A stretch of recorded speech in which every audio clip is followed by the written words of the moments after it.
Perkenalkan, nama saya Juli Harto dari kelas 12 IPA E. Di sini saya akan mengidentifikasi anatomi batang monokotil dan dikotil. Anatomi batang monokotil dan dikotil itu punya perbedaan dalam struktur batang dan susunan pembulunya. Batang monokotil tidak terdiri dari beberapa lapisan, dia cuma terdiri dari lapisan epidermis dan jaringan dasar. Pembuluh xilem dan floem pada batang monokotil itu bersebelahan dan tersebar secara tidak merata. Sedangkan untuk tanaman dikotil itu dia terdiri dari beberapa lapisan.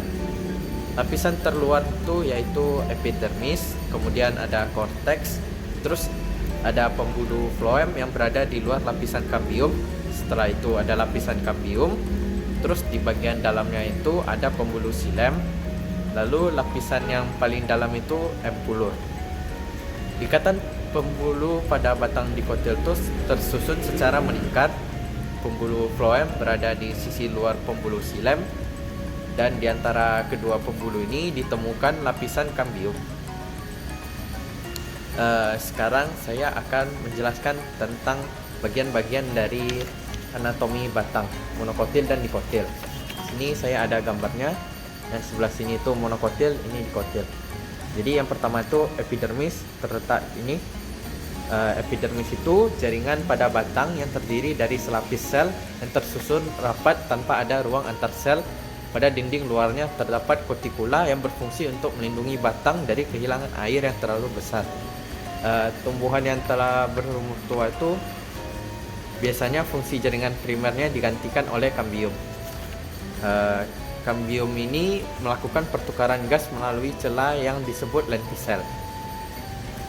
Yang kedua itu ada korteks. Korteks itu jaringan pada batang yang terdiri dari beberapa lapis sel parenkim yang tidak teratur dan berdinding tipis. Terus korteks ini mempunyai banyak ruang antar sel. Pada jaringan ini terdapat kolenkim dan sklerenkim yang berfungsi sebagai penyokong tumbuh-tumbuhan. Sedangkan sel parenkim itu sebagai jaringan dasar, pengisi dan penyimpan zat.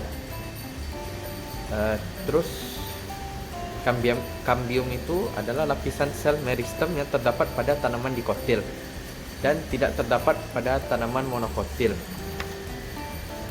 Ini kambium terdapat di sini.